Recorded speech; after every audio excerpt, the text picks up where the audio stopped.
Өдөр тутмын амьдралаас эхлээд улс орны хөгжил дэвшилт хамаатай шийдвэр гаргах үйл явцад эргэн таны оролцоог бий болгох ардын үг зөвлөлдөх аяныг Монголын медиа корпорац хэрэгжүүлж байна. Эрүүл мэнд, боловсрол, тэгш байдал, шударга ёс гээд долгомдож байгаа асуудал бүрт таны дуу хоолойг эрхэмлэж, эрх ашигт биш, иргэдийн санаа бодлого тулгуурлах ардын үг зөвлөлдөх аян. Зөвшөлдөх бус зөвлөлтийн ардын үг аян.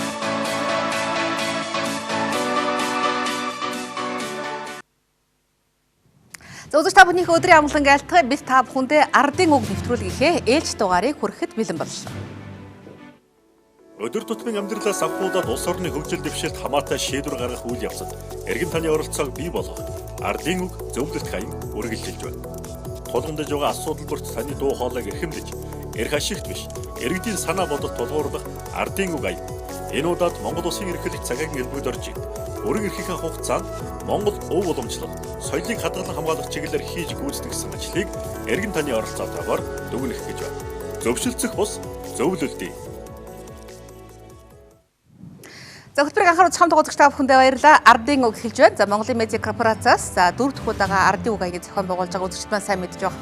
Бид за энэ удаагийнхаа дөрөв дэх аяны эхний хилцүүлгийг бол хийсэн байгаа. Эхний хилцүүлэг бол за Монгол Улсын гадаад харилцаа буюу Монгол Улсын ерөнхийлөгч Сахиагийн элбэг доржийн өнгөрсөн 8 жилийн хугацаанд гадаад харилцааны салбарт хийж хэрэгжүүлсэн. За мөн одоо амжилттай хэрэгжүүлсэн ажлын талаарх мэдээллийг бас олон түмэнд хүргэж за зөвлөлт хилцүүлгээ зохион байгуулад зөвлөх хилцүүлэгт оролцсон за 400 хүн маань за Монгол Улсын ерөнхийлөгчийн гадаад бодлогод 8.9 гэсэн ийм оноо үнэлгээ тавьсан байгаа. За бид дарааж байгаа сэдв рүү орж байгаа гэж хэлж болно. Өөрөөр хэлэх юм бол бид энэ удаад Монгол Улсын ерөнхийлөгч Сахиагийн элбэг дорж өнгөрсөн 8 жилийн хугацаанд за Монгол хэл соёлоо хадгалж хамгаалах, өвлүүлэх за дэлхийд дахинд бас Монгол гэж дархлаажуулахад чухам юу хийж хэрэгжүүлсэн бэ гэдэг энэ ажлыг бас дүгнэхээр энэ удаагийнхаа сэдвийг сонгон авч за эхнийхээ нэвтрүүлгийг үзэгч та бүхэндээ хүргэх гэж байна. За үнэхээр Монгол Улсын ерөнхийлөгч Сахиагийн элбэг дорж за бүрэн эрхийн одоо хугацаанд ямар ажлыг хийж хэрэгжүүлсэн. За тэр дундаа бид монгол хэлээ хадгалах, монголоороо бахархах, монгол бичгээ хамгаалах, за дэлхийд дахинаа энэ монгол бичгийг таниулахад ер нь бид чухам юу хийж байгаа юм бэ гэдэг талаар бас энэ удаад одоо энэ 7 хоногт үзэгч та бүхэнд мэдээлэл өгөх юм аа. За Монгол Улсын ерөнхийлөгч Сахиагийн элбэг дорж Монголын хэл бичиг, түүх соёл, өв уламжлалаа дээдлэх, сэргээх, хөгжүүлэх, за дэлгэрүүлэх, батжуулах, за монгол хүнээ дэмжих, чадваржуулах чиглэлээр гаргасан олон зарилэг, санаачлага хэрэгжүүлсэн төсөл хөтөлбөрүүд байдаг. За энэ удаад бид зөвхөн монгол хэл бичгийг одоо үзэгч та бүхэндээ онцгойлон мэдээлэл хүргэж байгаа. За монгол бичгийн албан хэрэглээг нэмэгдүүлэх зарилыг 2010 онд гаргасан байгаа. Монгол бичгийн албан хэрэглээг нэмэгдүүлэх зарим арга хэмжээний тухай 155 дугаар тогтоолыг гаргаж зарлагын дагуу Монгол Улс гадаад харилцааныхаа албан бичиг захидлыг үндэсний монгол бичгээрээ илгээж нэгэнт хэвшсэн байгаа. За түүнчлэн төрийн нэрийн өмнөөс албан ёсоор олгодог төрсний болон гэрэлсний гэрчилгээ, бүх шатны боловсролын байгууллагын үнэмлэх гэрчилгээ дипломыг үндэсний бичгээрээ зэрэгцүүлэн бичиж олгох ажлыг жигдрүүлсэн. За уг зарилгын гол залтууд за 2015 онд улсын хурлаас баталсан монгол хэлний тухай шинэ хууль тусгагдсан байгаа. За монгол хэлний шинэ хуулийн тухай үзэгч та бүхэнд дараа нь танилцуулна. За мөн Монгол Улсын ерөнхийлөгчийн санаачлагаар 2011 оноос эхлэн мөнх тэнгэрийн бичиг Монгол бичгийн үзэсгэлэнг одоо 5 дахь жилдээ зохион байгуулсан. 2011 онд анх үзэсгэлэн гаргаж явах үед каллиграфийн урлаг мандаа мастер уран бүтээлчийн төвшөнд байсан бол за өдгөө энэ хүрээнээсээ хальж хүн бүрийн хүртэл эрдэм болон дэлгэрсэн байгаа. Энэ үсгэлэн урлаг уран сайхнаар дамжуулан үндэсний бичгээ сэргээн хөгжүүлж байгаа хамгийн том илэрхийлэл гэдэг бас энэ хэлхэн зүйтэй баг.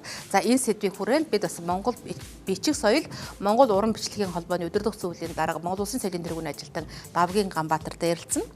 За Монгол бичгийн цахим хуудсыг бас нээж ажилуулж байгаа. Монгол Улсын ерөнхийлөгчийн цахим хуудсыг монгол бичгээр хөтөлж ерөнхийлөгчийн бодлого, үйл ажиллагааг Монголд хургатан дэлхийн хаанаас ч унших боломжийг бүрдүүлэн ажиллаж байгаа. За үүний мөрөөр одоо төрийн болон төрийн бус олон байгууллага монгол бичгээр цахим хуудастай болж үндэсний бичиг хүсэг маань за цахим орчин мэдээллийн ертөнцид хөт нийлүүлэн хөгжих ийм боломж бүрдсэн байгаа гэдгийг бас энд хэлхэн зүйтэй байна. За үзэгч та бүхэн бас Монгол Улсын ерөнхийлөгч Сахиагийн элбэг доржийн одоо үйл ажиллагааны мэдээллийг гаргадаг президент цэг эмэн гэсэн хаяг руу ороод үзэх юм бол за тэнд бас одоо монгол бичгээр цахим хуудас одоо тавигдаж за тэнд чухам ерөнхийлөгчийн хийсэн ажлыг бид одоо муугарч монголоор унших бүрэн боломж байгаа гэдгийг бас энд хэлхэн зүйтэй байх гэж бодож байна. За монгол хэлний цахим толийг бас гаргасан байгаа. За Монгол Улсын ерөнхийлөгчийн санаачлагаар ерөнхийлөгчийн тамгын газрын дэмжлэгээр Шинжлэх ухааны академи хэл зохиолын хүрээлэн, физик технологийн хүрээлэнгийн информатикийн салбарын судлаачид Монгол үндэстнийг эрхэмлэн дээдэлж уламжлан бажуулсаар ирсэн их хэлнийхээ үгийн сангаас за 60,000 гаруй толгой үг, 80,000 гаруй холбоо үг бүхий монгол хэлний их тайлбар толыг 2014 оны 12 дугаар сараас 2015 оны 12 дугаар сарын хооронд одоо бүтэн жилийн хугацаанд одоо ажиллаж байж бүтээсэн байгаа. Мөн толийг гар утасны холбоорыг олон нийтэд хүртэл болгосон. За тэр тухай мэдээллийг гэсэн бид үзэгч та бүхэндээ хүргэнэ. За та бүхэн бас одоо энэ дэлгэсэн дээр харж байгаа монгол хэлний их тайлбар толь цахим хуудас энэ дээр харагдаж байгаа л энэ цахим хуудасаар ороод та ер нь ямар үгийг хэрхэн яаж бичих вэ гэдгийг ч гэсэн харах бүрэн боломжтой байгаа. Энэ их тайлбар толны одоо аппликейшн буюу гар утасны одоо ийм боловсруулсан хуудас байгаа. Тэр энийг өөрсдийнхөө утсан дээр татаад бүхэл одоо хэрэгцээнд хэрэглэх бүрэн боломжтой.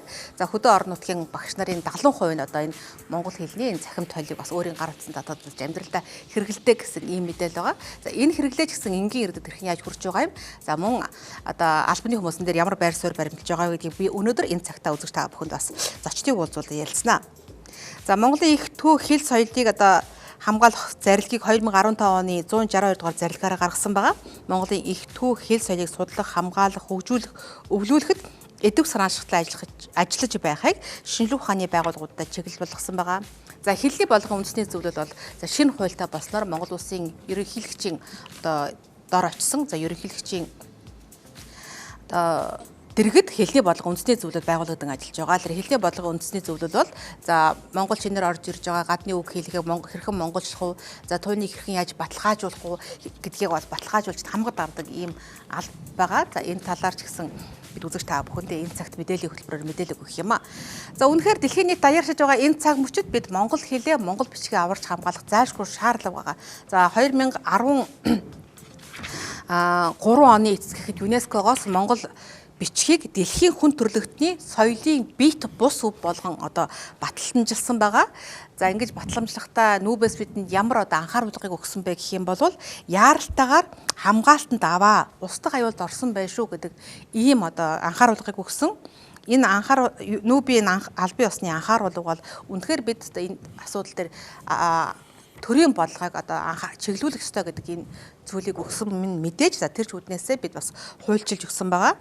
За Монгол бичгийг албан ёсны одоо төрийн бичиг болгох асуудал за 1990 оны сүүлээс эхэлж яригдсан боловч за өнөөдрийг хүртэл бид яг энийг хуульчилж өгөөгүй байгаа. Өөрөөр хэлэх юм бол хоёр засгийн газарт одоо Монгол бичгийг үндэсний одоо албан үндэсний бичиг болгох юм хөтөлбөр батлагдсан боловч өнөөдрийг хүртэл биелээ олоогүй байгаа гэж хэлж болно. За тэр монгол бичиг бол устдах эрсдэлтэй одоо үндэсний бит бус өв болсон гэдгийг бас нүүб бас бидэнд хэлснийг бас энд дурдъя. За энэ даяарч байгаа нийгэм бид зөвхөн одоо өөрсдөө хэлээ хамгаалах гад байгаа юм биш. За гадаадын улс орнууд ч гэсэн үндэсний хэлээ хамгаалахын тулд ихээхэн хүчин чармаалт тавьж ажилладаг байгаа. За монгол бичгийг ч гэсэн одоо дэлхийд дахин таниулахад бид бас өөрсдөө хүчин чармаалт өөрсдийнхөө хэмжээнд бас ажиллаж байгаа гэдгийг боловсролын салбарын ч бас хэлдэг байгаа. За би бас сэтгүүл Батцэгийг энэ цагт студид ажиллаач гэж өрөх байна. Манай Батцэг ер нь үндэсний Батцэг хэл соёлоо хэрхэн монгол бичгээ хэрхэн яаж хамгаалах вэ гэдэг тал дээр бас сурвалжлага бэлтгэсэн байгаа тийм. За хоёулаа мэдээлэл өргөе Батцэг. За бид харь улсад жишээ нь яг их хэлээ хамгаалах гэдэг юм уу те. Яг тэр чиглэл дээр залуучуудынхаа сэтгэлгээнд хэрхэн яаж төлөвшүүлж чадж гинэ гэдэг асуудлыг судалж үзсэн. Тэгээд Токиогийн гадаад хэлний сургуулийн оюутнуудтай уулзсан. Тэгээ оюутнуудаас нь бол одоо эх орнороо бахархал өв соёл гэдэг зүйлийн чухам юунд нь одоо гол бахархал омогшдог зүйл нь байдаг вэ гэж тодруулахад мэдээж хэрэг их түүх өв соёлоос тэр дотроо бичиг үсэг бол маш чухал гэсэн байр суурийг илэрхийлж ийсэн. Үндсэндээ Япон улсын хувьд бол мэдээж хэрэг бичгийн хувьд бас баялаг түүхтэй улс шүү дээ. Зөвхөн өснө гэхэд хирагана, катагана тэгээ дээрээс нь өдөр тутмын хэрэглээний 2000 гаруй ханцтай ч гэдэг юм уу те. Тэгээд энэ бүгдийг өдөр тутмынхаа хэрэглээнд хэрэглэхийн тулд бүр сургуульд орсон бага наснаас нь эхлээд хүүхдүүдэд төлөвшүүлээд зааж сургадаг. Тэгээ үүнийг илүү гоё бичгийн тулд бүр каллиграфийн хичээлийг сургалтын програмд нь оруулж өгд юм байна.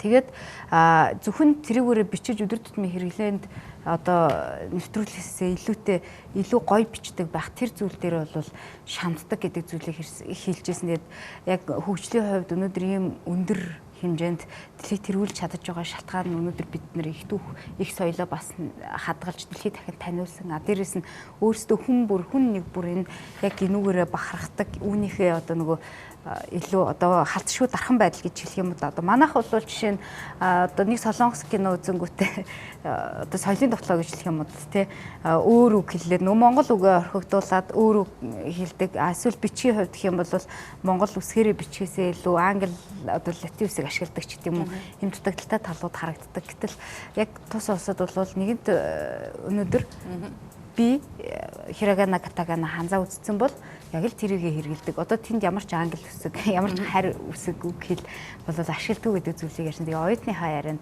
анхаарлаа. Баг сургуулиас эхлээд ханз үздэг, сайн бичгийн тулд дасгал маш ихээр хийдэг. Ханз бол дүрс үсэг, дүрс бүр өөрийн утгатай. Тэр болгоно нь агуу илэрхийлэлтэй байдаг. Баг дунд сургуульд биерээр уран бичлэлт хийдэг. Ингэснээрээ бид каллиграфиг маш сайн бичдэг болсон. Баг сургуулиас эхлээд их сургуульд хүртэл их дүүх өв соёлоо хайрлах тухай бидэнд төлөвшүүлдэг юм аа. Тэгэхээр яг үүнтэй зэрэгцээд бас бид яг манад одоо энэ уран бичлэг гэдэг зүйл маань саяныхыг бол манай батцаг зүгээр жишг болгож тийм ээ. Японд ч юм үндэсний хэл бичгийг яаж хамгаалдаг юм бэ гэдгийг ярьлаа шүү дээ. Одоо Монголд. Аха. Яг уу сургалтын програмд мэдээж хэрэг монгол бичиг бол үзэж байгаа. Тэгээд ерөнхийдөө хүүхдүүд үздэг хэдий ч гэсэн одоо энэ төгссөн залуучуудыг харахаар яг монгол бичгээр бас сайн уншаад бичиж гинүү гэвэл бас дутагдaltaй. Бид ямар ч байсан яг уран бичлэгийн одоо мастертай бол уулзсан. Тэгээд тухайн хүн маань бол үнэхээр яг манай улсад бол нэг хэсэг бол каллиграф бити монгол бичгээс сайн мэддэггүй байсан хэдий ч одоо сүүлийн жилүүдэд бас тодорхой хэмжээнд энэ үйл ажиллагааны зохион байгуулсны үр дүнд ямар ч байсан монгол бичгээ мэдэх гэж хичээдэг. Дээрэс нь каллиграф уран бичлэгийг илүү гоё сайхан хийх гэж одоо хичээдэг. Энд чи дотроо бас олон төрөл энэ бүгдийг ингээ хийх гэж оролддог залуучуудын тоо нэмэгдсэн. Тэгээ энэ нь бол бас нэг бахархал юм а гэдэг зүйлийг ярьж байсан. Одоо юун дээр анхаарах хэрэгтэй вэ? Юу одоо чухал вэ гэдэг дээр хэдэн жилийн өмнө бол тухайн уран бичигч маань бол арай олон хүн оролдосоо энэ каллиграфик гэж хүсдэг байсан бол одоо ямар ч үсэн хүмүүс бол оролддог болсон. Одоо чанар дээрээ тоон дээр биш чанар дээрээ гэж ярьдаг шүү дээ. Чанар дээрээ анхаарад илүү тийм зөв байх гэдэг юм уу те олон төрөл байх гэдэг юм уу энэ хэл дээр анхаарч уран байх, урлаг байх. За тэгвэл яриаг энэ хүргэе те. Уран бичлэг бол монгол бичгийг олон түмэнд дэлгэрүүлэн таниулах тэгээд энэ бичгээгээ сэргээх яг энэ тухайн цаг үедээ бол бас нэг хэрэгцээтэй зүйл гэж үзсэн. За тэгээд монгол бичгийн сургалт, сурталчилгаа тэрийг таниулан үзүүлж харуулж яхад үсгийн уран сайхан гэдэг имийг хүний нүдэн дээр, олон түмний нүдэн дээр тод харагдаж байх нь уран бичлэг өнөө бид нар цагт хэрэгтэй тустай гэж. Тэгээд манай багш нарч тэр найз нөхдүүдч тэр бүгдээрээ энэ талаа тойроод дэмжиж эрвэхээр ажиллаж эхэлсэн. Тэгэхдээ монгол бичгийн үсгийн урлагийг монгол хүн өөрсдөө л хөгжүүлэхгүй бол өөр хинч ажтай сайхан таатайгаар нь аваад явна гэж байхгүй. Бид нар өөрсдөө оролдох ёстой. За тэгээд биерийн бичлэгч бай, үзгийн бичлэгч бай. Үүнийг нь бас нэг Монголын уламжлал гэж байна. Тэрийг нь жоохон түшсгийгээд уран бүтээлэн төрөвдөг. Өөрийнхөө хувийн уран бүтээлийнхаа ажлыг бол би хийнэ. Түүнийхээ хажуугаар бас монгол бичгийнхаа үсгийнхаа тгийг, зурлагыг тэгээд түүний урлагийг улам сайхнаар нь хөгжүүлэхийн төлөө бас сэтгэлэн жилээж оролдож явдаг. Тэгээд нэг хэсэг бол олон хүм оролдосоо гэж их хүсдэг байсан. Одоо бол оролдож байгаа хүмүүс нь жоохон сэтгэлтэй, тэгээд зүтгэлтэй сурч мэдэх урлаг бүтээхтэй илүү их анхаараасай гэж боддог л болоод байна да. Тэгэхээр яг нэг бидний нүдний өмнө ил байгаа боловч бас энэ их хэлний маань дархлаа өнөөдөр ямар байна вэ? Бид юун дээр анхаарах хэрэгтэй вэ гэдэг үднээс бид нар бас сурвалжлага бэлтээж маргааш үзэгчдэд төлөвлөхөр байгаа л да. За тэр мэдээлэл хүргэсэн батцагтай баярлалаа. Үнэхээр зөвхөн Монгол улс ч гэсэн үндэсний хэл соёлоо хамгаалах гэдэг юм шиг дэлхийн бүхэл улс орнууд энэ дээр их анхаардаг юм байна. За тэр ч үднээсээ нүүб Монгол улсад монгол бичгээ одоо хамгаалаач гэдэг нь анхааруулгыг өгсөн баг. Батцагтай баярлалаа. За баярлалаа. Өдөр тутмын амьдралаас авахудад улс орны хөгжил дэвшилт хамаатай шийдвэр гаргах үйл явцад эргэн таны оролцоог бий болгох ардын үг зөвлөлт хаяг үргэлжилж байна. тулгамдж байгаа асуудал бүрт таны дуу хоолойг эрхэмлэж, эрх ашигт биш, иргэдийн санаа бодолд тулгуурлах ардын үг аян. Энэ удаад Монгол Улсын эрхлэгч цагаагийн элбэгд орж ийн. Өргөн эрхийнхээ хугацаанд Монгол өв уламжлал, соёлыг хадгалан хамгаалах чиглэлээр хийж гүйцэтгэсэн ажлыг эргэн таны оролцоотойгоор дүгнэх гэж байна. Зөвшөлдсөх бус зөвлөлдөө.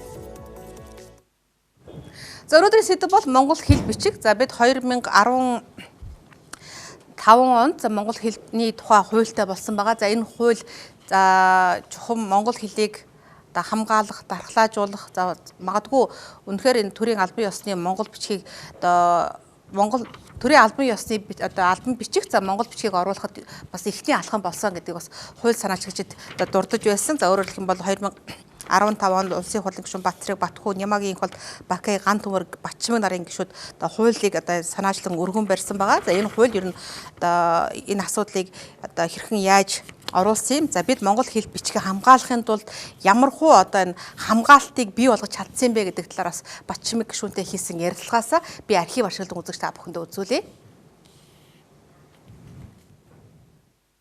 Энэ хуулиар бий болгож байгаа том өөрчлөлт бол монгол хэл маань манаачтай болж байгаа. Хоёр том манаачтай. Хоёр том манаач гэдэг нь нэгдүгээрт нь бол дэлхийн ихэнх улс орнууд хэлний академи гэж байгууллага байна. Яг хэл шинжил талаас хариуцдаг. Тэгэхээр түрүү миний хэлсэн тэр замын хөдөлгөөний дүрм чинь засгийн газар батална гэдэг эзний заасан учраас нэг л дүрм байгаа байхгүй. Гэтэл манад бол хэлний дүрмийг хэн хийх батлах тухай юу ойлголт байхгүй. Тэгэхээр цаашдаа шинжилгээ ухааны академи хэл зохиолын хүрээлэн бол дүрмээ хийнэ. Одоо үсэг гэх юм уу бэхгүй юм уу тийм ээ. Дөрөв үсэг одоо байхгүй болохгүй юу гэж баахан маргалаа. Гэхдээ тэгшийн дүрм яах вэ баахан маргаа явж чинь. Тэгэхээр энэ маргаан бол энэ эрдэмтдийнхээ дунд энэ хүрээлэн хариуцаад энийг эцэслэнэ.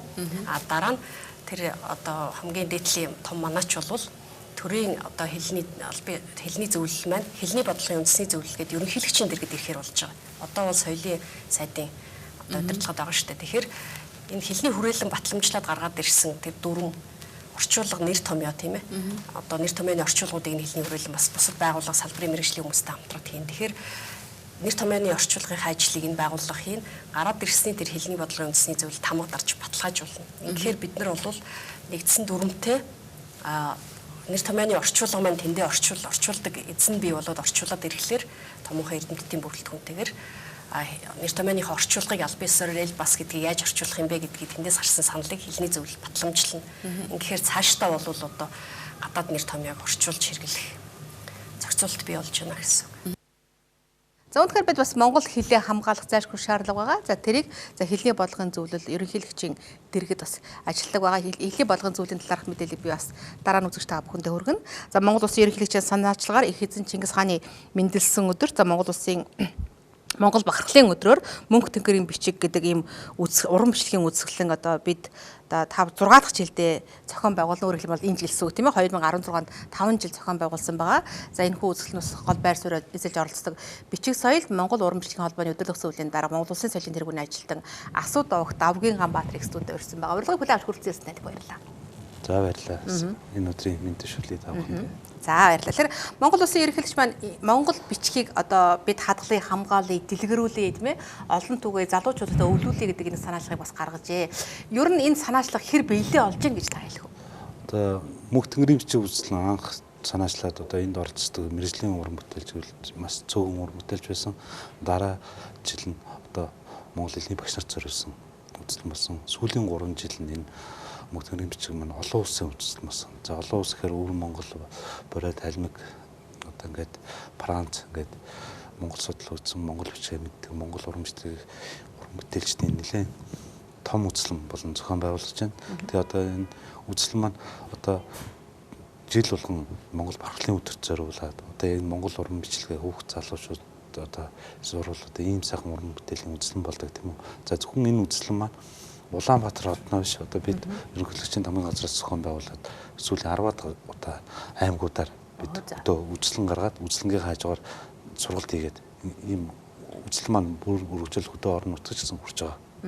Тэгэхээр зөвхөн одоо Монгол буюу бид энэ нутаг дэвсгэр дээр монгол бичиг бичдэгвэ тийм ээ. Одоо өөрөөр хэлэх юм бол өөр монголчууд бичиж гэн зур магадгүй монгол туурхтан монгол элэг нэгтэн болохын тулд бас энэ үзэсгэлэн нөлөө үзүүлж байгаа бол та. Тийм. Монгол бичиг маань өөрөө монгол үндэсний бичиг. Энэ нь бол ерөөсөн монгол бичгээр хатин талмиг энэ бүрээд өвөр монгол бүгд нэг дүрмтэй. Яг л энэ одоо бидний оюун сэтгүүн хувьд хэл хязгаарын цаана байгаа ч гэсэн оюун сэтгүүд бид нар нэг бичгээрээ нэг үндэс нэг цул гэж байна. Тэхийн тулд одоо энэ үзэл маань зохион байгуулалт ямар цаадаг байхгүй бид бичгээрээ бичээд уран бүтээлээрээ бас ингээд оролцоод явж байгаа. Тэгээд энэ үзлэнгээрээ бид бас бүрээд халимаг өвөр монгол руу бас үзлэн гаргаж байна. Одоо бүрээд халимагт маань бас монгол бичиг гэдэг маань бас бүр хэцүү. Одоо бараг хэлээ мартаж байгаа тийм газар байна. Тэгэхээр бид одоо жилдээ бас нэг хэд хэдэн үзлэн сургалтыг бас зохион байгуулж байна. Тэгээ бид нэг одоо сая өнгөрсөн мөнгө төгрөгийн бичиг үзлэн дээр олон улсын монгол урамшлагын холбоо байгуулсан. За энэ холбоо маань одоо олон улсад монгол урамшлагыг бид яаж сурчлах вэ? Одоо дөнгөж байгуулагдаад байгаа энэ холбоо нэлээд хэдэн жилийн дараа бол нэлээд том холбоо болон өргөсчин зөвхөн Монгол урагтан гэхгүйгээр бид одоо дэлхийн бус бүх улсуудтай уран бичлэг бичих соёлоороо харьцах гүүрүүлэх ийм холбоог бид хамтарч байгуулад байна. Өөрөөр хэлбэл одоо Монгол бичгээр дамжуулаад дэлхийд дахин тархан сурсан монгол элэгтнүүд одоо тийм ээ нэг дор төвлөрөх ерэн боломж бас нэгдэж байгаа юм байна гэдгийг хэлэх зүйтэй байна. Яагаад монгол бичгийг каллиграф уран бичлэг гэж нэрлэдэг юм бол магадгүй бид за каллиграф байна да уран бичлэг байна гэж мэдж байгаа боловч за тэгж нэрлэх болсон үндслийн та тайлбарлаж байгаа. Ер нь каллиграф гэж дэлхийн нийт нэр томьёо байна. Одоо эртний грекийн гаралтай. Тэгвэл энэ бичиг үсгээд байгаа бичиг үсгтэй улс түмэн болгон яах нь өөрийн гэсэн уран бичлэг өөрийн гэсэн онцлог одоо Араб, Европ хулсан үзгийн одоо өрөнд орон дахинд одоо Япон, Солонгос ингээд биерийн бичлэг. За манай улс бол одоо Аз, Европ твийн дунд соёлын хувьд тийм ээ. Бид нар үзгээрч бичиж болдог монголчийг бас биерээр бас бичиж болдог. Ийм сонин бас уламжлалтай бас тэгээ манай уран бичлэгийн төв соёл судлаад маш их төв соёл байна. Энэ одоо бичиг үсэг дагаад одоо манай эртний бичгийн сайжруулалтын бүтээсэн ном судар уран бичлэгийн одоо уламжлал бид өнөөдөр тэрийгэ барайл уран бичлэг уламжлал үзлэн залуучуудад заахал явж байна. Тангадын госууга нэг үг хэлсэн үг гэдэг шүү дээ. За бидний өнөөдөр яг одоо хэрэгжилж байгаа бичиг соёл бол үгүй үгүүлгээд ах юм. За Монгол уйгурчин бичиг маань үндэсний бичиг маань тийм ээ л гэдэг ах ингээд бас тэр яруу үгд байдаг да би орчихгүй. Тангадын гасуугааг бас 16 цагт өрсөн ба үзэгчд маань бас гасуугаатай хийх ярилцлага юм үзээрэй. Тэгэхээр та өөрөө ингээд монгол бичгээр бичиж байхдаа жоохон танд ер нь төсөөлөл юу буудаг бол гасуугаа хэлдэг шиг тийм ээ гэх юу ер нь тийм ээ та юу мэдрэгддэг бол. За яг миний хувьд анх оюутан болол монгол бичгээ сурсан. Тэгээд монгол бичгээ сурах тусам энэ яа харахгүй монгол хүн сэтгэлгээний бичиг байна ama зөвхөн монгол үндэстний бичиг байна гэдэг маань мэддэг. Одоо өнөөдөр бид үнэхээр кирилл бичгээр албан хэрэгээ явуулж байгаа ч гэсэн монгол бичгээ сурвал маш амархан сурч болно. Тэрийгээ дагаад үг залуучууд сонирхол уран бичлэгт одоо зөв ихлүүл бас тийм удаан хугацаанд бас богино хугацаанд сайхан бичээд сурна. Энийг дагаад уран бүтээл хийж болно. Ийм сайхан боломжтой болоод байна. Одоо 2000 оноос өмнө ч үгүй одоо 10 оноос өмнө монгол уран бичлэгийн бас орчин их бага байлаа. За. Одоо бол жилдээ 3-4 үзлэн гарч байна. Олон улсын үзлэн бий болж байна. Уран бүтээлчд маань оролцож байна. Энэ монгол бичгийн хэрэглээ Монгол Улсын ерөнхийлөгчийн зарилгыг дагаад одоо албан бичиг диплом гадаад руу явж байгаа албан бичгүүд энэ бүх юм хэрэглээ бий болохоор монгол бичгийн маань өөрөө залуучууд сурын судлыг гэдэг бол маш их болсон. Одоо дунд сургуульд бол 6 дугаар ангиас эхэлж монгол бичиг зааж байгаа. Одоо дунд сургууль зааж байгаа юмд бол нэг багш нартаа бид нар нэлээд сайн монгол бичгийн заах аргын сургалтыг явуулах. Тэгжээж хүүхдүүд маань маш хурдан сурах болцоотой гэж бод. Та өөрөө яг энэ монгол бичгийг одоо яг одоо үндэсний албан бичиг болгох тал дээр өөрөө таны оролцоо ер нь юу вэ гэж та боддог вэ? Ер нь бид энэ үндэсний бичгээ хэрэглэж бид монгол гэж ярина. Монгол сэтгхүүн маань байна. Бид нэр монголоор сэтгэнэ. Одоо кирилл бичиг маань олон янзын дүрмтэй бас нэг зарим нь бас асуудал бас байгаа шүү дээ. Одоо шинэ бичиг. Монгол бичиг маань ингээд 100 жилээр ингээд тогтоод ирсэн уламжлал ямар ч өөрчлөлт гарахгүй. Бид нэр сураад тэгээ хойч үедээ бас яах хэвээр өвдүүлж үлдэх хэвээр. Энэ дээр одоо энэ дайрчны энэ одоо энэ өнөөд бол монголоор байвал монголоор ярих хэрэгтэй. Монголоор ярихын тулд монгол сэтгхүү, монгол бичгхэн маань биднийг одоо энэ дайрчлын одоо бидний маань илтгэн монгол бичиг. Ер нь одоо бид монгол туурхтан дундаа одоо монгол бичгээ тийм ээ одоо дархлаажуулахын тулд ажиллаж байна шүү дээ. Нүүбээс өгсөн анхааруулгын хэрхийг одоо тийм ээ бид нар тэн дээр ажиллахын тулд юу хийх ёстой гэж та бас яг уран бичлэг хийдэг хүний хувьд юу гэж бодож байна? Одоо ер нь бол манай дунд сургуулийн багш нарт л одоо боловсрол соёл шинжлэх ухааны яам бол маш их анхаарал хэрэгтэй. Монгол бичгийн сургалтын орчин бүрдүүлэх хэрэгтэй. Багш нартай дахин сургалт явуулах хэрэгтэй. Тэгээд одоо энэ ер нь бид монгол бичгээ одоо 2025 онд одоо үндэсний бичиг одоо кирилл бичиг хоёроор зэрэг хэрэглэхээр болсон хууль гарсан байна. Энэ хүрээнд бол одоо энэ 10 жил бол маш их юм хийх байх. Одоо 10 жилийн дараа гэхэд бид одоо төрийн үйл хэрэгтэй үндэсний бичгээ бид одоо хэрэглээд явна шүү дээ. 25 оноос. За тэгэхээр Ганбаатар гоон зурсан энэ бичлэгийг бас үзэгчдэд үзүүлмээр зурлаач. Энэ бол ололт амжилт гэсэн ийм каллиграф байна. Бих цаас ашиглаж хийсэн. Зүгээр магадгүй яг одоо би энэ бичгийг хараад юуг мэдрэх ёстой бол энэ ер нь монгол бичиг каллиграф урамжлаг болоод ирэхээр энэ бол урлаг болчих. За урлаг болохоор гадны хүн ч гэсэн энэ хараад зохиомж дүрс одоо гэрс үүдэргээд ер нь зохиомж талаасаа урлаг байна гэж харна тийм үү. Тэгээ уншиж чадахгүй ч гэсэн энэ урлагийн бүтээл байна гэдэг талаасаа. За баярлалаа. Таны цаашдын ажилд амжилт хүсье.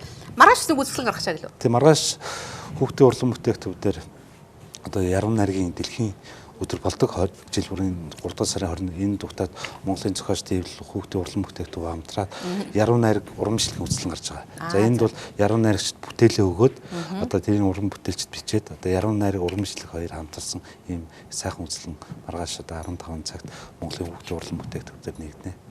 За баярлалаа. Энэ цагт манай студид уран бичигч соёлын тэргүүний ажилтан Ганбаатар ажиллаа. Таны их баярлалаа. Таны ажил амжилт. За баярлалаа. Та бүхэн ч амжилт хүсье. За бид хөтөлбөр хэдэн орны дараа за монгол хэлээ бид хэрхэн хамгаалж байгаа юм бэ гэдэг талаар ярилцъя.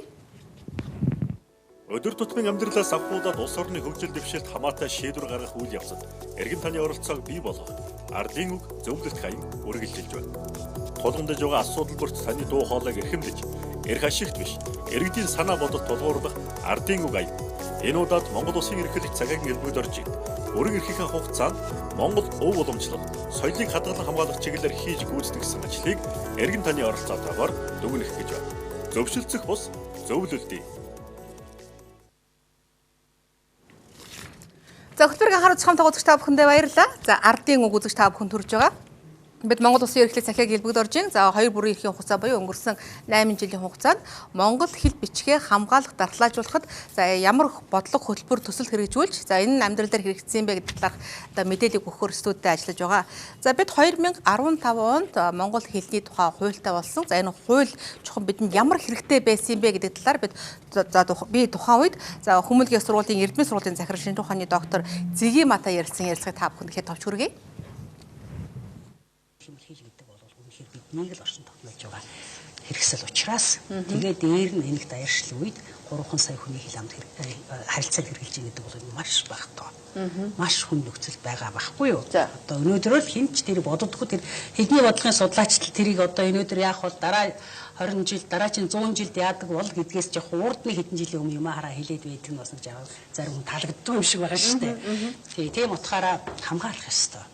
Өөрөөр хэлбэл энэ дэлхийд даяарч байгаа цаг үед цөөхөн монгол хэлээр ярьж байна гэдэг бол хамгаалж заршгүй шаардж байгаа гэсэн үг байна. Улс төрийн одоо онцгой хамгаалалт байх ёстой.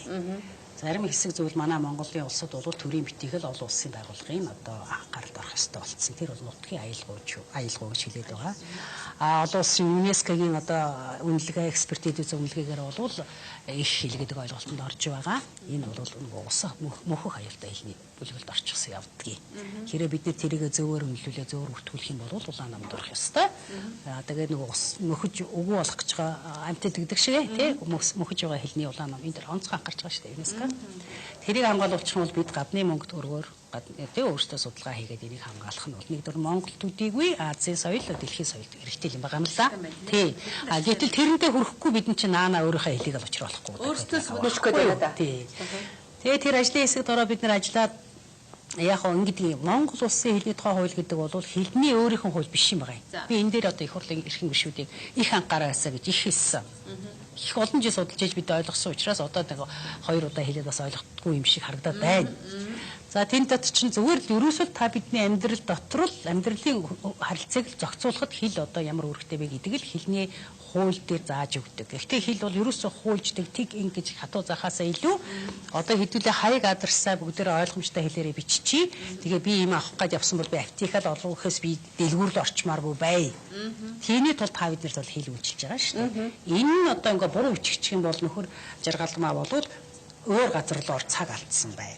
Таксид очиод нэг дэлгүүрт очие гэсэн чинь хэлж чадахгүй эсгүй гэлцсэн чинь нөгөөх нь өөр газар хүргээд өгцсөн бай. Тэрнээс болж нийгэмд ийм хохирол гарч чинь бүх хөдөл үүсэж чинь цаг мөнгө алдчихин.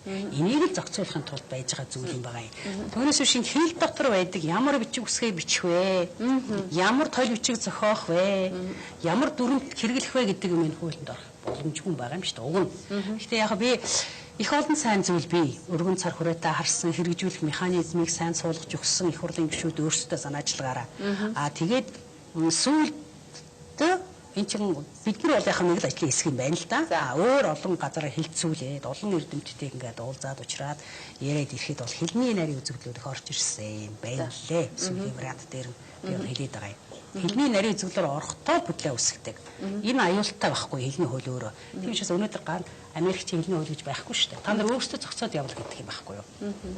Хэлний хууль одоо сайн Украины хэрэг асуудал байна шүү дээ. Одоо хамгийн их босгосон зүйл бол Украинд байгаа Оросын албан ёсны хэл байсан болиулыг гэхэд босчлаа шүү дээ.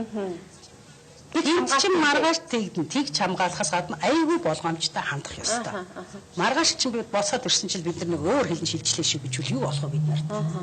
Тийм учраас энийг их зөв хийх ёстой. Хэлний үзэгдлээс нь салгаж яваараа л гэж би их гойж хэлсэн. Ер нь дэлхий дээр бичиг үсэг бол эртний Египтээс дараа эртний Хятадаас гарсан. Ер нь мэдгэж хүн төрөлхтний мэдж байгаа тийм судалгаанаас бол манай эртний өмнөх бараг 50000 жил гэж явж байгаа. Тэгээд цаашаа нэгнээсээ шилжээл өөрсдөө тийм ээ зохиогоол боловсруулаад зарим хувь хүн боловсруулаад ингээл яваад ирсэн зүйл. Ама уурж Монгол үчих бол мөн л адилхан Туркийн одоо уйгуруудаас гаралтай. Тэгэл Чингис хаан 2 хүн барьж явсан, нэг нь уйгур хүн байсан. Шалгасан чинь юу байсан, тамга байсан, тамган дээр нь үсэг байсан. Энэ юу вэ? Үсэг бичиг айхтар хүн учраас дахиж бид нэр зохиод цаг алдсанд орвол энийг аваад хэрэглээл ингээл явсан юм баггүй юу? Тэг өнөөдөр бол бичиг үсэг бол жишээлх юм бол Америк үеж юм тийм ээ. Америкч одоо латин бичиг аваад англичуудын хэлийг аваад өөрсдөө бусдын хэл, бусдын бичиг үсэг аваад яваад хөгжил болгоод байгаа баггүй юу? Тийм учраас бид нэр тэр бичиг үсэгтэй зуралтаад л тийм ээ. Дахиад нэг 13 дугаар зуунаар ороод бүгдээр төгч болох хэрэггүй байхгүй. Өнөөдөр орчин үеийн хэлээ үгүй болох л асуудал хамгийн гол юм. Та бүхэн ч одоо эрээн бас гэдэг үг ороод ирлээ шүү дээ. Амьдралд ороод ирсэн үгийг зохиож чадахгүй байгаа байхгүй. Одоо маргааш бид нар 3 хүн 3 янзаар хэлээд чи аачих гэж юм би одоо нэг нэрэл бас руу явах гэж байгаа нөгөөх нь ямар бас руу явах гэж байгаа. Тэгэнгүүтээ хаана очих юм мэдхээ байцсан юу хэлж байгаа мэдхээ байцсан. Энэ бол аюул байхгүй. Та бид уруу ойлгож чадахгүй болчих байгаа байхгүй. Тэгэхээр 3 янзаар ойлгох чинь нөгөө Монголын нийгмийн байдал алга болно шүү дээ. Цааш та бол бид бие минь ойлгож чадахгүй болж байгаа. Ийм л учраас орчин цагийн хэлийгээл хөгжүүлээд тэрийг ирээдүйд яаж хурдан тэмдэглэж авч үлдэх үү гэсэн энэ одоо системээр явах хэрэгтэй байна. Өдөр тутмын амьдралаас авахудад улс орны хөгжил дэвшилт хамаатай шийдвэр гаргах үйл явцад эргэн таны оролцоог бий болгох ардын үг зөвлөлт хаян үргэлжилж байна. Тулгамдж байгаа асуудал бүрт таны дуу хоолойг эрхэмлэж, эрх ашигт биш, иргэдийн санаа бодолд тулгуурлах ардын үг аян. Энэ удаад Монгол Улсын эрхлэгч цагаагийн элбэгд орж өргөн эрхийнхээ хугацаанд Монгол өв уламжлал, соёлыг хадгалан хамгаалах чиглэлээр хийж гүйцэтгэсэн ажлыг эргэн таны оролцоотойгоор дүгнэх гэж байна. Зөвшөлдсөх бус зөвлөлтий.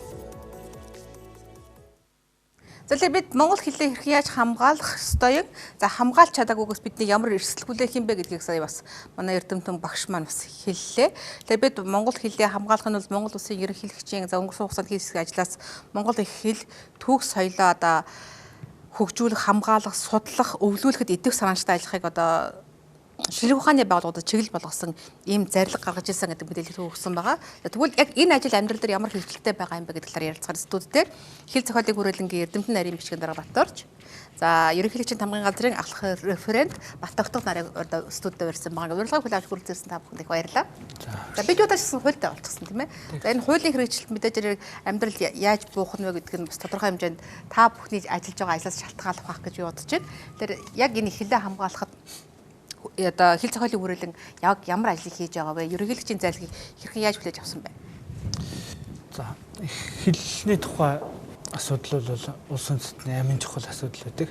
Зүгээр их хэлний хуулийг хэрэгжүүлэхтэй холбоотой манай хүрээлэнгээс бол монгол хэлний үгийн сан ялангуяа хэл ярианы баялгийг нэмэгдүүлэх, ард иргэдэд бол монгол үгийн тансаг баялгийг бол хүртээх, мэдрүүлэх, хэрэглээн болгох үүднээс бол тол бичгийн чиглэлээр сүүлийн үед бол цахим орчинд хэрхэн иргэдэд хүргэх вэ, хэлнийхэн боломжийг яаж ашиглах вэ гэдэг талаар бол хүргэж байна. Цаашд ер нь бол манай хүрээлэнгээс үеийн үед авч хэрэгжүүлж байсан ажил бол бас монгол хэлний хэл зүйн бүтэц, монгол хэлний одоо хэрхэн ажиллах механизмыг бол судалж тогтоож ард түмэнд хүргэж энэ нь бол ард түмэн болоод эрдэмтдийн судлаач багш нарт хүргэж энэ цаашаагаа бол нийтээр их хэл эзэмших юм онлын суурь нь болж өгдөг. Энэ ажлаа бол үргэлжлүүлж хийж байна. Тэгэхээр сая бас Зигийн багш хэлсэн л дээ гадаадаас орж ирж байгаа үгийг хэрхэн яаж монголчлох вэ гэж. Тэгэхээр энэ тал дээр юу хэрхэн яаж ажиллаж байгаа вэ? За ерөнхийдөө бол монгол хэлний түүхийн явцад бол гаднаас үг орсоор байдаг. Энэ бол аливаа хэлний өөрийнх нь хуульч журам юм байна. Гадны үгээр баяждаг шинэ ойлголт, шинэ хугтхуун амьдралд гарч ирсэн шинэ хэрэглээгээр бол хэл байнга баяждаг. Монгол хэлний түүхээс авч үзэхэд бол гадаадын үг орсон зүйлийг сүүлийн хэдэн зуун жилийн байдлаар авч үзэхэд бол албан бичгийн хэрэглээтэй нэг үе бол манж хэлний үг орж ирж байлаа. Түүний зэрэгцээгээр бол монголчуудын оюуны амьдралтай холбогдсон шашин соёлын холбогдлолтой төвд хэлний үг орж ирж байлаа. Тэрнээс хойш нь бол 20 дугаар зууны ихээр бол Монгол улсад шинэ цагийн шинжлэх ухаан байгуулагдсантай холбоотой Европ зүгийн хэлний үг орж ирж байлаа. Гэтэл бол сүүлийн үед бол шинжлэх ухаан технологийн дэвшлийн их үгээр бол хүн болгон өөрөө бол нийтлэгч болж чадсан. Хүн болгон өөрсдөө бол зохиогч болох боломжтой талбар бол интернет цахим орчны талбар болсон байна. Энэ үед бол магадгүй бидний төсөөлөөгүй байсанаар бас хэмжээгээр бол үгүүд орж ирж байна.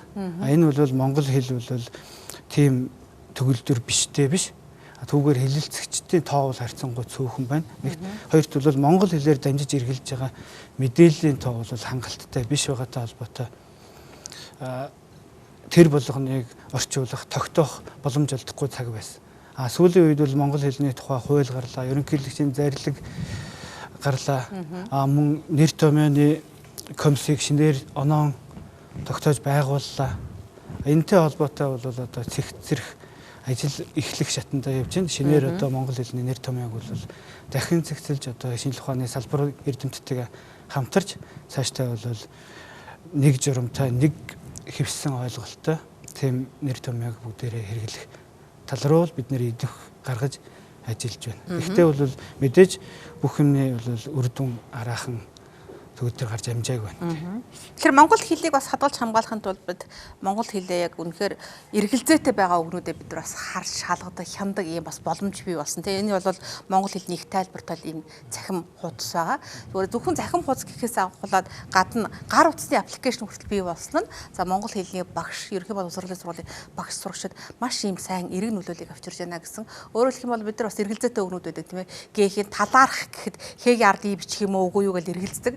Тэгвэл бид нар аппликейшн дээрээс хараад зөв буруугаа харж бүрэн боломжтой байгаа шүү дээ. Тэгэхээр таныг би бас энэ талаар бас танилцуулаад шигэж хүсмээр байна.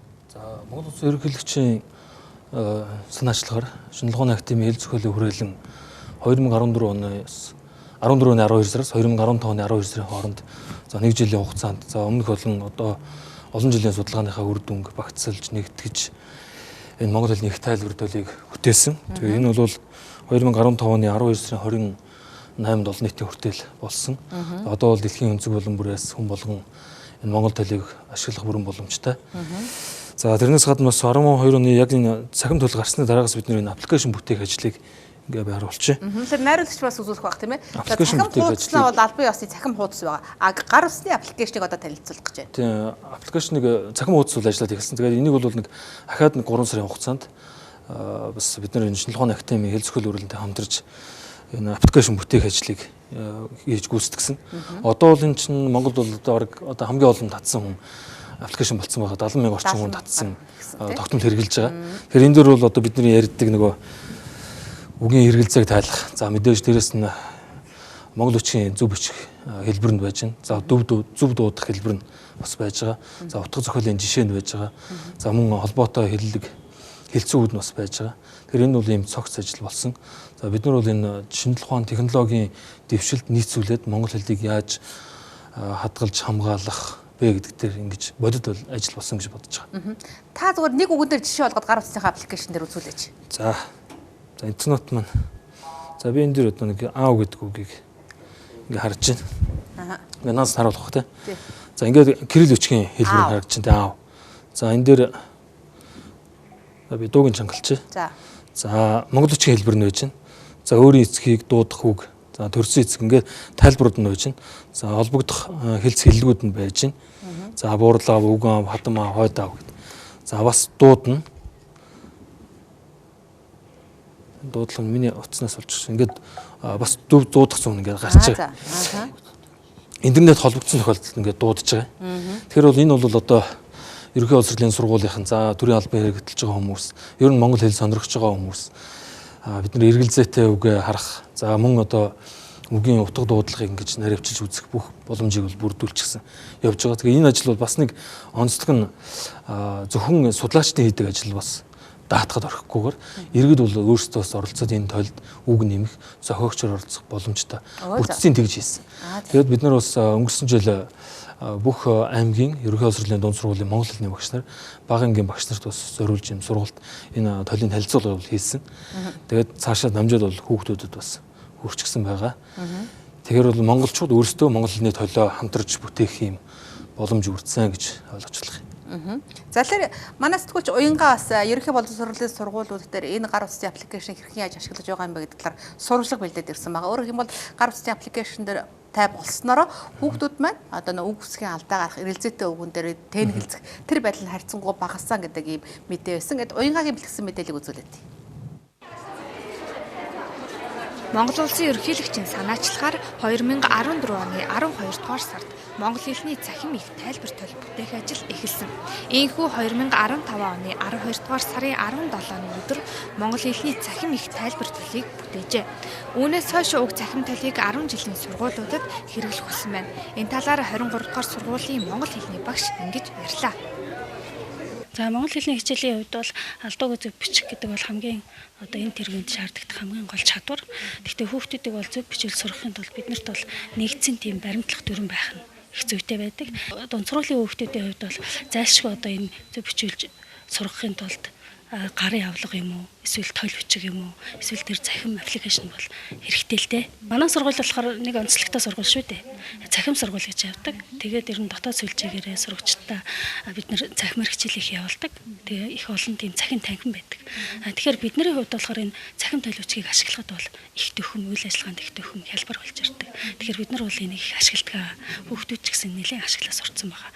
Тэгэхээр өөрөөр хэлбэл ингэж ашиглаж байгаа маань тэр хүүхдүүд алдаа бахтаа бичихтэй үгээ нүдлэх тогтоох гэсэн тэр тал дээр нь бол нэлээд дэмжлэг болж өгдөг. 60 гаруй мянган толгой үг, 80 гаруй мянган хоршоо, холбоо үг, хэвшмэл хэллэгийг өөртөө багтаажээ. Мөн Монголын уран зохиолын дээж 108 ботын үг хэллэг, өдөр тутмын тогтмол болон улс төр шинжлэх ухааны үг хэллэгийг дэлгэрэнгүй багтааснараа онцлог юм а. Ялангуяа монгол хэл уран зохиолын хичээл дээр ингээд зөв бичгийн дүрмийн алдааг шалгахын хажуугаар бас нөгөө нэг уран зохиолоор гарч ирсэн шинэ үгээс үгсийн цангаа баяжуулахын тулд зарим ч гэсэн нөгөө нэг монгол хэлэн даяар юмрчлөө монгол үгийн мөрчлөө нөгөө утга нь тийм тодорхой бас үгнүүд байдаг бидний мэдэхгүй. Тэгэхээр тэр үгнүүдээ монгол тэр тайлбарчээс нөгөө нэг харахад илүү амар байдаг. Тэгээд бас нөгөө нэг нэмэлт зүйл нь болохоор монгол үгийнхаа нөгөө монгол хичээр бичсэн нөгөө галагтай нь хажууд талд байдаг. Тэгэхээр бас энэ маш олон зүйлийг нэг дор нэгтгэж чадсан. Тэгээд ер нь хэлбэрхад маш амар аппликейшн хэлбэр байсан. Өдөр тутамдаа хэрэгэлдэг. Бэлэг тэрэн дээр нь болохоор ямар ч гэсэн бэлгшээл гэхэд бэлгэшээл гэж үчдэг юм уу? Эсвэл бэлгшээл гэж үчдэг юм уу? Гэх нөгөө нэг маш олон эргэлзээтэй байдаг. Тэгвэл харин нөгөө нэг аппликейшнээсээ ороод үзэхэд яг тэр үг болгоных нь яг утгыг ягаад тэгээд бэлгшээл гэдэг үгийн утга нь магадгүй нөгөө бэлгшээх гээд тэгээд утгатай төгсөн болохоор нөгөө тэр үгийн үгийн утгаа олоход илүү амар гэдэг. Монгол хэлний цахим их тайлбар тал нь цахимаар болон гар утасны аппликейшнээр ашиглах боломжтойгоор онцлог юм. Гар утасны аппликейшн хэлбэрт оруулсан нь 10 жилийн сурагчдад өдөр тутамдаа хэрэглэхэд төхөмтэй байдаг гэж ярьсан юм а. За тэгэхээр үнэхээр амьдрал ямар хэрэг болж байгааг бас сайн мэдээж харж болох байх. Би бас яг энэ цахим толыг хийсэн мэрэгжилтнүүдтэй бас сууж байгаа учраас ганц хоёр үг хай гэж бодоод энэ хайж байна л да. Ухаалаг гэдэг үг хайгаад үзье төхөө гурлаа.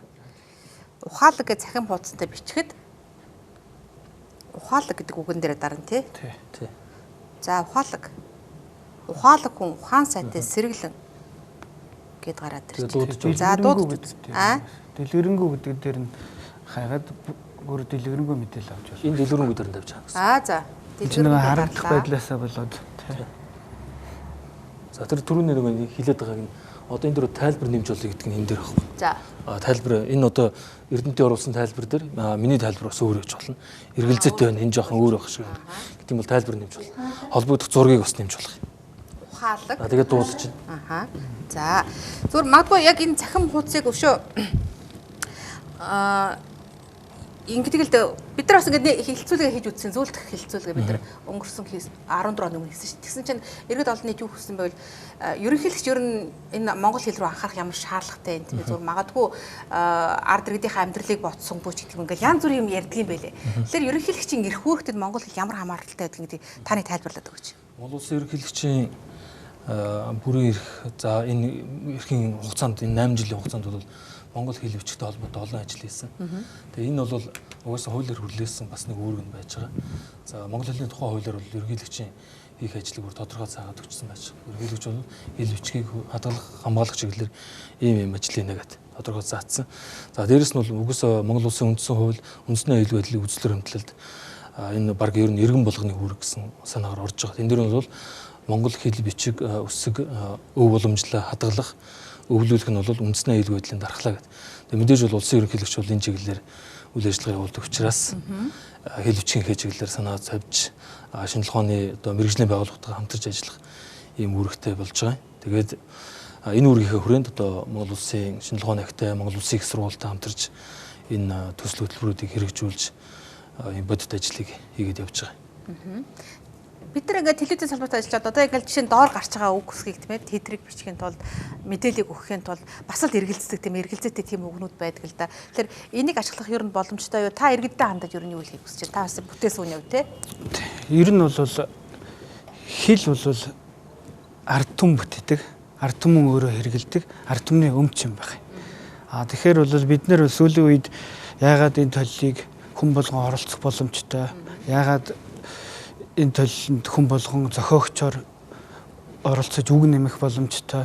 Энэ бидний тайлбар буруу байвал жишээ нь дутуу байвал нөхөж тайлбарлах боломжтой юм бэ гэдэг чинь бол тэр хэлийг бол ард түмэн өөрсдөө бүтээдэг, хэлний эзэн бол ард түмэн юм байна. Тэгэхээр бидний одоо баримталж байгаа зарчим бол зөвхөн эрдэмтэн юм уу хуулийн заасан байгууллагууд л энийг чинь хийх гээд яваад байгаа ш. Бас тэр эзэдтэй хамтарч хий. Харин тэрийг хамтарч хийхдээ бид нар бол гол ажлын одоо цэгцтэй дүрмтэй тий төлөвлөгөөтэй төсөвтэй хий. Тэгээд та нарыгаа манлайлаа гэсэн тий хэл тэрий чинь бол та нартай хамтраад бүгдээрээ хийя л гэсэн одоо шинэл тийм уриалга санаачлагтай ажиллаж байгаа да. Зүгээр хэлийг тэр бүхнийг бас хэлний бодлогын зүйл баталгааж болно үстэй тий. Тий, ер нь ийм байгаа. Манай шинжлэх ухааны актем бол актем хэл зохиолын өрөөлөн бол энэ ажлыг мэрэгжлийн судалгааны одоо гол байгууллага учраас монгол хэлний хуулиар бас үүрэг хүлээчихсэн байж байгаа. Энэ бүх ажлыг зангидж явах юм. Зүгээр даршин нэмэд нэг хэлэх зүйл бол Монгол Улсын ерөнхийлөгчөөс 2015 оны 10 сарын 16-ны өдөр их хэл түүх соёлыг судлах хөгжүүлэх ажлыг дэмжих тухай гээд 162 дугаар зарлиг гаргасан. Тэгээ энэ зарлагын одоо 1-р салтар бол актемд бас тодорхой үүрэг хүлээх гэсэн байж байгаа. Тэгэхээр энэ ажил бол тасралтгүй үргэлжлэн гэсэн үг. Энэ Монгол үндэстэн Монгол төр байгаа цагт тасралтгүй үргэлжилж за актем судалгааны мэрэгжлийн байгууллагатай хамтарч цаашаа ингээд үргэлжлэхээр ингэж ажлыг зохион байгуулсан байна. За өнөөдөр сая бат отох зочны хэлж байгаачлан за монгол хэл бол одоо бид ард иргэдийн хамгаалтанд байдаг. За тэр ч үднээс Монгол улсын ерөнхийлөгч маань энэ монгол хэл бичгээ хамгаалах, дархлаажуулах, дэлхийн нийтэд одоо хамгаалах энэ үүргээ бас амжилттай биелүүлж байгааг хэлж болох байх. Яагаад гэвэл нэгдсэн улсын байгууллагаас Монгол бичгээ хамгаалахгүй бол устдах аюултай байх шүү гэдэг ийм сануулгыг өгсөн байсан. За тэр ч үднээс энэ каллиграфиг дэлхийн нийтэд түгээхийн тулд ерөнхийлөгч байна санаалга гарган ажиллаж байгаа гэж бодож байна. Энэ цэцэдүүд хүрэлцээрсэн та бүхэндээ маш их баярлалаа. Бид өнөөдөр бас яг энэ хэл бичгээ хэрхэн яаж хамгаалах вэ гэдэг сэдвээ өргөжлүүлэн одоо үзэгчдээ бас мэдээлэл өгөх юм. Та бүхэндээ их баярлалаа.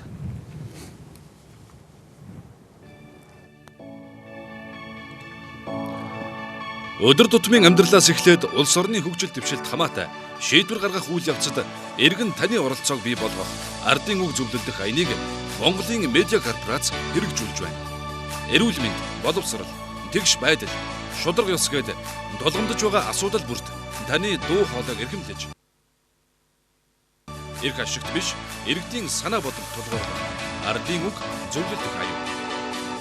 Зөвшөлдөх бус зөвлөлтийн ардын За хамгийн сүүлийн үеийн мэдээлэл үзэгч та бүхэндээ хүргэе. За Монгол хэлний тухай хуультай болсноороо за Монгол хэлний үндэсний зөвлөл бол хэл бичгийн үндэсний зөвлөл бол ерөнхийлөгчийн дэргэд ажилладаг байгаа. За өнгөрсөн 15-ны өдөр за Монгол хэлний бодлогын үндэсний зөвлөлийнхэн бас өнгөрсөн усанд хийсэн ажлынхаа тайлан тавьсан байгаа. Энэ тайлангийн хурлаас та бүхэнд бас мэдээлэл хүргэе. За энэ хүү арга хэмжээнд Тамгын газрын дарга Баяр сайхан болон дэд дарга Нэргүй хэлний бодлогын үндэсний зөвлөлийн дараагаар ажиллаж байдаг. Боловсрол соёл шинжлэх ухаан спортын сайд бас зөөр хэлний бодлогын үндэсний зөвлөлийн гишүүд болох за ерөнхийлөгчийн хүний хөгжил нийгмийн болгон зөвлөх болд шинжлэх ухааны академи хэл зохиолын хүрээлэнгийн хэл шинжлэлийн секторын эрхлэгч Самбуудорж за бусад ийм албаны хүмүүс бас байсан байна. За ер нь хэлний тухай хуулийн 8 дугаар зүйл заасан үндэслэн Монгол хэлний бодлогын үндэсний зөвлөл 1984 онд Дамжинсүрэн осод нарын боловсруулалтын зохиосон өсгийн дүрмийг үргэлжлүүлэн мөрдөх тогтоол шийдвэрийг гаргаж өсгийн дүрмийн журмалсан толь бүтээх ажлын хэсгийг байгуулан ажиллаж байгаа бөгөөд нийтдээ 60 мянган гаруй толгой хүүхдээ зөв бичгийн журмалсан толийг эх 9 дугаар сард эцэслэн гаргахаар болсон байна. За мөн хуулийн бүх шатны сургалт эрдэм шинжилгээний ажилд шинжлэх ухааны нэр томьёог монгол хэлний орчуулах, оноон тогтоох, эрх бүхий судалгааны байгууллагаас боловсруулсан гадаад нэр томьёоны орчуулга, монгол хэлний үгийн санд оруулах нэр томьёог хэлэлцэн батлах заалтыг хэрэгжүүлэх ажлыг хүргээн. За зөвлөлийн 16 оны 2 дугаар тогтоолоор улсын нэр томьёоны комиссийг сэргээн байгуулсан байгаа юм. За улсын нэр томьёоны комиссийг сэргээн байгуулснаар Монгол улсад дагаж мөрдөх нэр томьёог шинжлэх ухааны үндслэлд тогтоон баталж мөрдүүлэх, нэг мөр болгон чиглэх ажил цэгцэрч за цаашид нэр томьёо судлах, хөгжих боломж бүрдсэн гэж үзжээ. Хэлний бодлогын зөвлөөс төрийн албанд анх орох иргэнээс авах монгол хэлний шалгалтын сорилгыг баталж төрийн албаны зөвлөлд хүргүүлсэн бөгөөд төрийн албаны зөвлөөс монгол хэлний шалгалтын сорилгыг хэвлүүлэхээр бэлтгэж байгаа юм байна. Монгол хэлний хуульд засны дагуу уг сорилгын агуулгын 4-1-ээс доошгүй хувь нь үндэсний бичгийн мэдээг шалгах сорилгоос бүрдсэн байгаа. За монгол хэлний хуульд 2025 оноос төрийн болон нутгийн өөрөө удирдах байгууллага албан хэрэгээ хос бичгээр хөтлөн явуулах хаар заасан бөгөөд бэлтгэл ажлыг хүрээнд монгол бичгийн дунд болон урт хугацааны үндэсний хөтөлбөрийг боловсруулж монгол бичгийн үндэсний стандарттай болохоор зорж байгаа. За мөн гадаадд амьдарч байгаа монгол улсын иргэний үр хүүхдэд монгол хэл бичгээ эзэмшүүлэх хөтөлбөрийг боловсруулсан байна. За гадаад хэлний үгийг монгол хэлэнд галиглан буулгах журмыг тодорхой болгох үүднээс хятад хэлний үеийн галилах журмыг зөвлөлийн хурлаар хэлэлцэн баталж за цаашид бусад хэлний үгийг галилах журмыг боловсруулах ажлыг хийхээр төлөвлөсөн байна. За тэр хэлний бодлогын үндэсний зөвлөл бүх нийтийн хэлний боловсрол зориулсан найруулга CGM гэсэн ийм захим хуудас ажиллуулж байгаа юм байна. За зөвлөлийн гишүүд монгол судлаачдын залуу халааг бэлтгэх, нутгийн аялгауг хадгалан үлдээх талаар бүрэн тойл хийх, газар усны нэрийг өөрчлөлгүй хадгалан уламжлуулах, орчин үеийн нийгмийн хөгжилтэй холбоотой орж ирсэн гадаад үгийг монголчилж нэр томьёо судлалыг тогтвортой хөгжүүлэх зэрэг цаашаад хэрэгжүүлэх ажил их байгааг онцлсон байна. За тэр үзэгч та бүхэн за Монгол улсын ерөнхийлөгч Сахиагийн элбэг доржийн өнгөрсөн хугацаанд хийсэн ажлын ажил үүргээс тэр дундаа монгол хэл бичгийг хадгалан үлдээх, баталгаажуулах, дархлаажуулах, за өвлүүлэх, судлах, хөгжүүлэх тал дээр хэрхэн яаж ажилласан бэ гэдэг өнөөдрийн сэдвийг мэдсэн байх гэж бодож байна. Бид энэ сэдвээ өнөөдөр бас үргэлжлүүлнэ. Студидээ Галсангуйг авчирч бас энэ сэдвээр ярилцсан. За хэлний бодлогын зөвлөлд бол Галсангуй ажиллаж байсан. За мэдээж хэрэг бид хэл соёлоо хамгаалах ёстой. За сая зочид маань ч гэсэн хэлсэн хэл соёлоо монгол бичгийг хадгалах гэдэг бол монгол хүн бүрийн үүрэг байх ёстой гэдэг үгийг бас энд хэлхийг хүсэж байна. За энэ цагийн ардын үгээ өгөр өндөрлөлийн анхаарал үзэж хамт байсан та бүхэнд баярлалаа. Өдөр тутмын амьдралаас авахудад улс орны хөгжил дэвшилт хамаатай шийдвэр гаргах үйл явцад эргэн таны оролцоог бий болгох ардын үг зөвлөлт хаян үргэлжилж байна. Тулгамдж байгаа асуудал бүрт таны дуу хоолойг эрхэмлэж эрх ашигт биш, иргэдийн санаа бодол тулгуурлах ардын үг аян. Энэ удаад Монгол улсын эрхлэлт цагаагийн элбэгд орж ирд. Өргөн эрхийнхээ хугацаанд Монгол өв уламжлал, соёлыг хадгалан хамгаалах чиглэлээр хийж гүйцэтгэсэн ажлыг эргэн таны оролцоотойгоор дүгнэх гэж байна. Зөвшөлдсөх бус зөвлөлтий.